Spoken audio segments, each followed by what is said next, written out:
Hai, selamat hari Senin semua. Sesuai janji aku di video sebelumnya, kalau aku bakal update konten setiap hari Senin dan Kamis, hari Senin ini aku absen. Buat teman-teman yang mungkin baru aja nemu channel ini, selamat datang, selamat bergabung semua. Kenalin, aku adalah seorang penakut yang suka banget cerita horor. Adakah yang sama? Yuk, tos dulu. Dan cerita kali ini adalah kiriman dari teman kita yang namanya Bayu. Halo Mas Bayu, makasih banget ya ceritanya. Tanpa berlama-lama lagi, yuk kita mulai. Ceritaku berkaitan dengan sebuah rumah tua yang bisa dibilang bangunan Belanda atau rumah tua peninggalan zaman Belanda gitu. Nah, rumah ini terletak di salah satu daerah di Jawa Tengah. Menariknya, rumah tua ini beserta tanahnya adalah milik kakek dan nenek buyutku. Jadi, dulu rumah ini memang dihuni sama keluarga besarnya lah.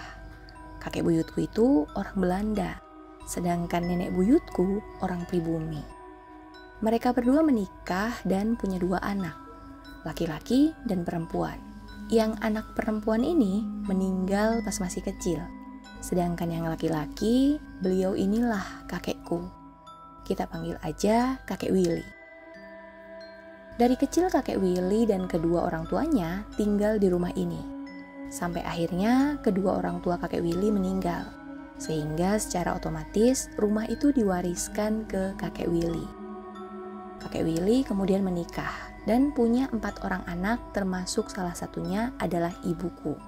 Nah, mulailah tuh mereka berenam hidup di dalam rumah itu.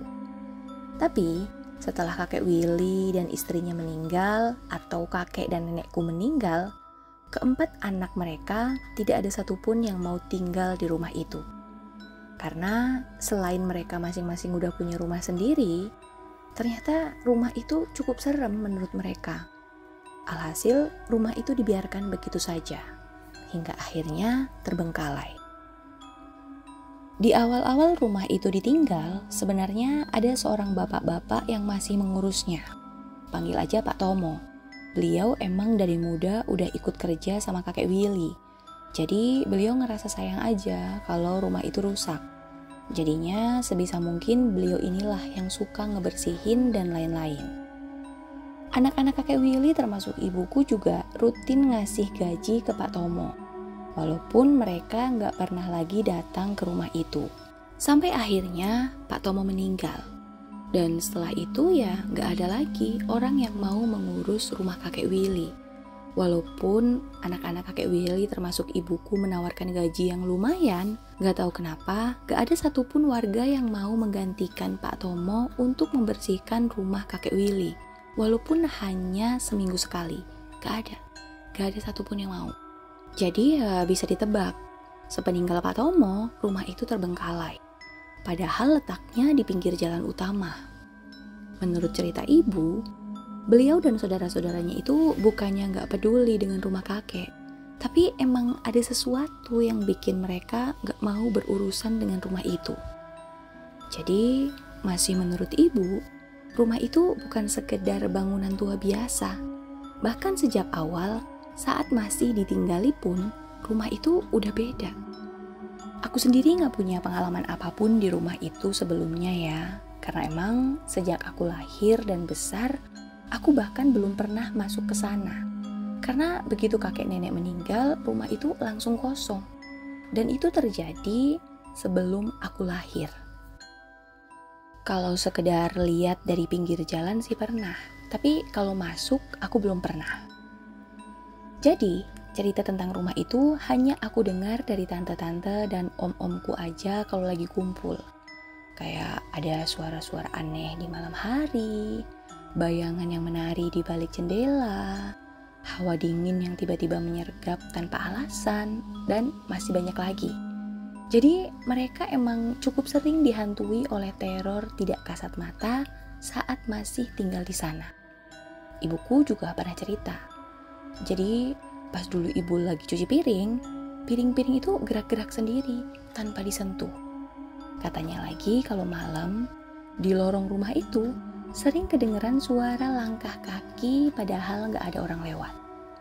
Omku juga pernah cerita, pintu depan yang jelas-jelas udah dikunci, di tengah malam tiba-tiba terdengar dibanting dengan keras. Padahal pas disamperin ya pintu itu kekunci. Aneh banget kan? Jadi ya wajar lah, gak ada satupun anak kakek nenek yang mau tinggal di sana. By the way, kami semua tinggalnya beda kota ya, dengan lokasi rumah kakek ini. Tapi walaupun begitu, kami yang tinggal jauh dari rumah kakek sesekali masih mendengar kabar tentang rumah itu, termasuk banyaknya desas-desus seram yang beredar di kalangan penduduk setempat. Jadi kan walaupun kami hampir tidak pernah lagi ke sana, kami masih punya saudara yang tinggal di wilayah itulah. Nah, setiap kami mengunjungi saudara itulah, kami dengar cerita-cerita tentang rumah itu. Hingga akhirnya, setelah sekian lama dan sekian banyak cerita-cerita serem yang berkaitan dengan rumah kakekku dengar, gak tahu kenapa, aku yang cenderung skeptis dari awal justru ingin mematahkan semua cerita negatif dan ingin menghidupkan kembali rumah itu dengan menjadikannya sebuah restoran berkonsep vintage. Iya, ini terdengar ekstrim ya, apalagi mengingat sejarah rumah itu yang cukup horor. Gak hanya buat keluarga besar kami, tapi juga buat warga sekitar. Tapi buat aku, justru ini seninya. Sebagai anak muda yang cukup idealis dan realistis, aku ngelihat potensi rumah ini kayaknya oke banget. Apalagi waktu itu konsep vintage ini lagi happening banget. Jadi otak bisnis aku kayak mikir, wah bakal rame nih resto. Oke nih, bisa sekalian manfaatin rumah kakek, biar gak serem lagi, gitu-gitu. Dan kabar baiknya, ide ini ternyata disambut hangat hampir seluruh keluarga besarku. Karena pada dasarnya mereka juga sayang kalau ngebiarin rumah masa kecil mereka rusak gitu aja. Dan jangan salah ya, walaupun rumah ini udah tua banget dan sempat terbengkalai pula, tapi kondisinya masih oke banget, masih layak lah. Tapi ya tetap ya, kalau mau dijadiin restoran kudu renov sana sini. Singkat cerita, mulailah tuh proses renovasi rumah ini. Dan disinilah rangkaian teror demi teror mulai kami alami. Sebelum aku masuk ke pembahasan teror yang aku alami, aku bakalan cerita hal-hal ganjil yang juga dialami oleh para pekerja yang merenovasi rumah itu. Jadi, sejak hari pertama proses renovasi, para pekerja mulai merasakan keanehan. Salah satunya adalah Pak Sastro. Katanya, beliau pernah nih merasakan sentuhan dingin di pundaknya pas lagi masang lampu di ruang tengah, yang nantinya akan aku jadikan ruang utama resto. Dan waktu beliau noleh, ada sekelebat bayangan putih yang melesat cepet banget ke balik tirai tua yang ada di salah satu jendela. Setelah itu, meski gak ada angin, si tirai ini goyang-goyang sendiri. Serem banget kan? Di hari berikutnya, ada seorang pekerja lain yang kita sebut aja namanya Adi. Jadi si Adi ini terperosok ke lantai kayu yang rapuh di salah satu kamar tidur di samping dapur. Nah, pas dia lagi nyoba narik kakinya, dia ngerasa ada sesuatu yang lembut dan dingin nyentuh pergelangan kakinya. Macam ada tangan yang megang dia gitu. Kaget banget tuh dia. Takutnya ular atau apa gitu kan. Wah, panik kan? Dan ketika dia berhasil menarik kakinya keluar, yang dia lihat justru lebih serem lagi.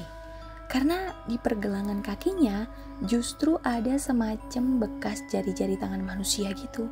Jadi kayak ada bekas tangan yang abis nyengkram kaki dia gitu. Wah, di hari itu juga dia minta berhenti kerja.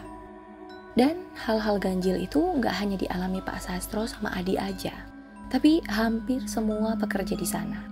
Bahkan beberapa di antaranya gak hanya diganggu saat mereka lagi kerja, tapi waktu tidur juga. Menurut mereka, saat mereka tidur, mereka dimimpiin sosok laki-laki tinggi besar berwajah bule. Dan di mimpi itu, mereka macam dimarahin, tapi gak tahu pakai bahasa apa. Yang jelas sosok itu marah-marah aja. Dan kayaknya sih nyuruh mereka pergi dari rumah itu. Dan ya gak perlu waktu lama, mereka pada kabur. para pekerja itu pada nggak ada yang betah. Jadinya renovasi pun mangkrak. Karena kan aku harus cari tukang lagi untuk melanjutin pekerjaan mereka. Nah, di tengah mencari tukang lagi itu, aku sempetin nih datang ke rumah kakek, sekalian ngeliat-liat hasil kerja tukang-tukang sebelumnya. Dan ini adalah kedua kalinya aku masuk ke rumah kakek. Dari luar sih emang aura rumah itu dingin banget ya.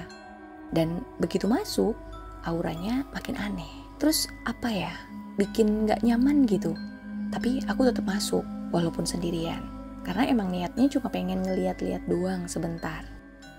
Begitu aku masuk dan mulai berkeliling ke area ruang tengah, saat itu aku ngerasa di belakangku itu kayak ada yang ngikutin. Karena kedengeran langkah kakinya juga soalnya, selain bunyi langkah kakiku.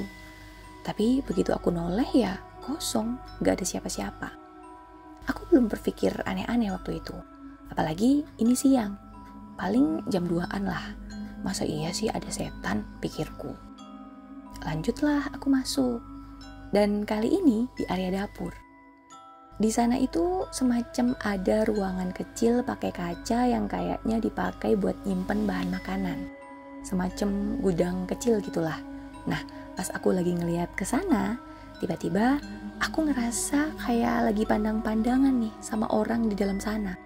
Beneran mata ketemu mata gitu. Wah, kaget banget dong. Karena aku pikir rumah itu kosong. Apa masih ada tukang ya? Pikirku. Pak, Panggilku. Tapi gak ada jawaban. Nekatlah aku datengin itu gudang. Aku buka pintunya. Dan di dalam sana ya kosong. Gak ada orang. Hanya ada beberapa perabotan tua yang berantakan. Dan kalau dilihat-lihat keadaannya sih kayaknya udah lama banget nih gak ada orang yang masuk situ. Soalnya di tengah-tengahnya itu banyak banget sarang laba-laba. Wah, aku makin bingung dong. Karena jelas-jelas barusan aku adu tatap sama orang. Apa jangan-jangan bukan orang, pikirku. Dan bersamaan dengan itu, tiba-tiba si pintu gudang itu ketutup kenceng banget. Aku saking kagetnya sampai kepental ke arah jendela. Dan tahu apa? Aku yang masih syok dengan kebantingnya ini pintu, makin kaget lagi pas ngeliat ada seorang perempuan lagi duduk di meja makan yang ada di tengah dapur. Ini aku ngeliatinnya dari kaca jendela ya. Kan aku ada di gudang di samping dapur kan. Nah, dari dalam gudang itu aku ngeliat kalau di dapur sana di atas kursi makan ada cewek lagi duduk. Wah, saat itu aku mulai takut. Detik itu aku mulai percaya kalau ternyata cerita tentang rumah tua ini ada benernya. Untungnya pas aku lagi syok gitu, aku dengar ada suara seseorang dari ruang tamu. yuk, Bayu, di mana kamu? Gitu. Dan dari suaranya itu sepertinya Om Rahmat. Aku memang rencananya mau ketemu Om Rahmat setelah ini. Kayaknya Om Rahmat datang di saat yang tepat. Dan bersamaan dengan kemunculan Om Rahmat di dapur, sosok wanita yang tadi duduk di kursi makan juga gak kelihatan. Gak tahu ngilang, gak tahu pergi, tapi begitu aku nengok ke sana udah gak ada.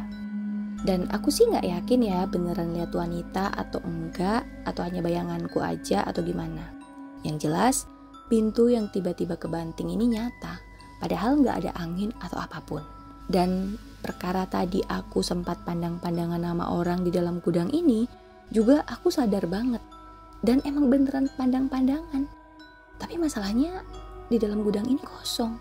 Wah, apa rumah ini beneran angker ya? Pikirku. Om, dalam sini Om. Teriakku.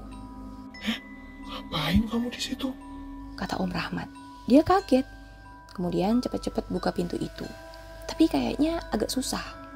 Kenapa Om? Macet pintunya yuk. Tadi gimana bukanya? Hah? Biasa aja. Gampang Om. Apaan? Berkarat gini kok. Kayak udah lama gak dibuka. Katanya lagi. Dan setelah diguncang agak keras dan agak lama juga, pintu itu pun terbuka. Keluar aja yuk Om. Kenapa? Baru sampai Om yuk.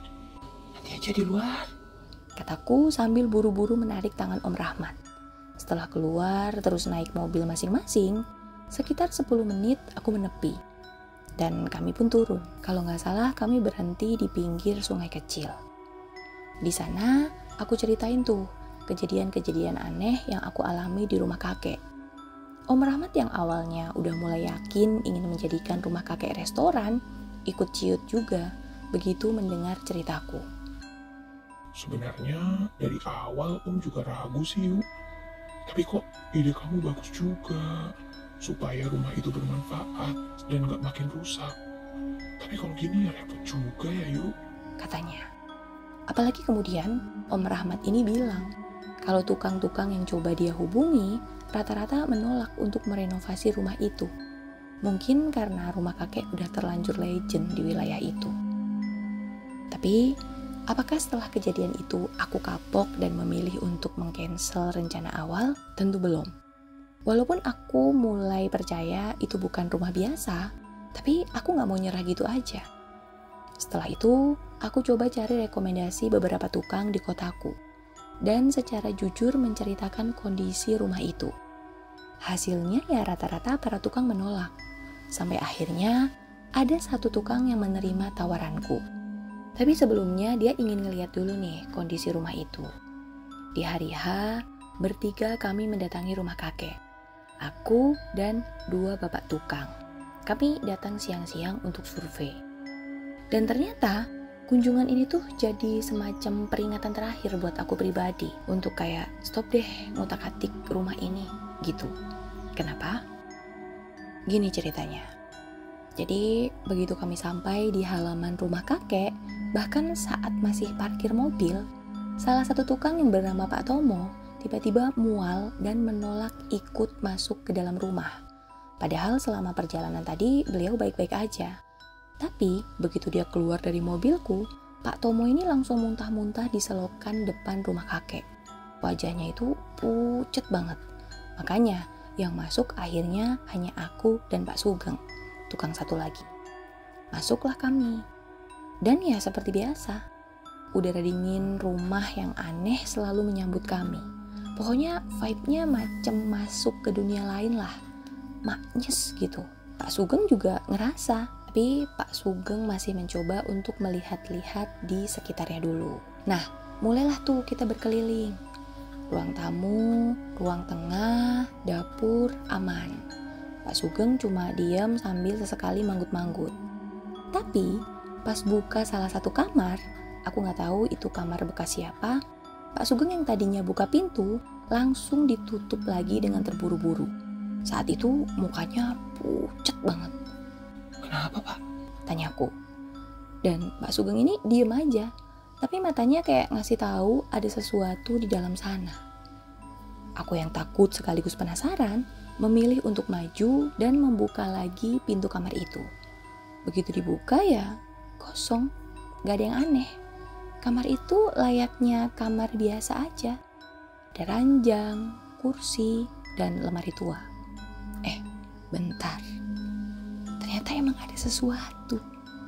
Sesuatu yang sepertinya duduk di atas lemari tua.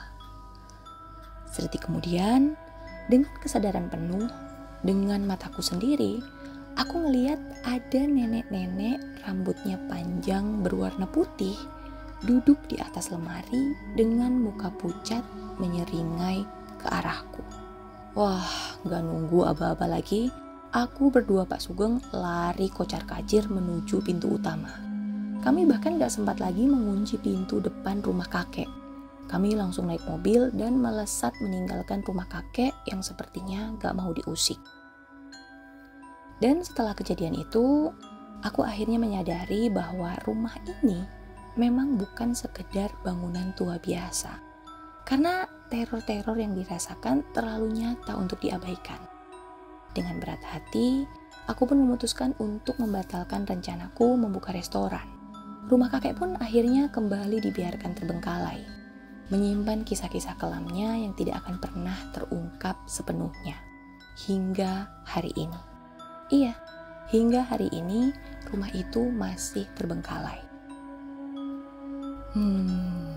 Mas Bayu, makasih banget kiriman ceritanya. Serem banget. Berkali-kali aku ngedit ikut merinding. Buat teman-teman yang mungkin punya cerita serem juga, boleh kirim ke alamat email ini. Aku yang penakut ini selalu suka dengan cerita serem kalian. Makasih banget yang udah dengerin, makasih yang udah subscribe, makasih juga yang udah komen, dan boleh di like jika kalian suka. Oh iya, sampai ketemu lagi di hari Kamis, teman-teman penakutku. Sugeng Dalu.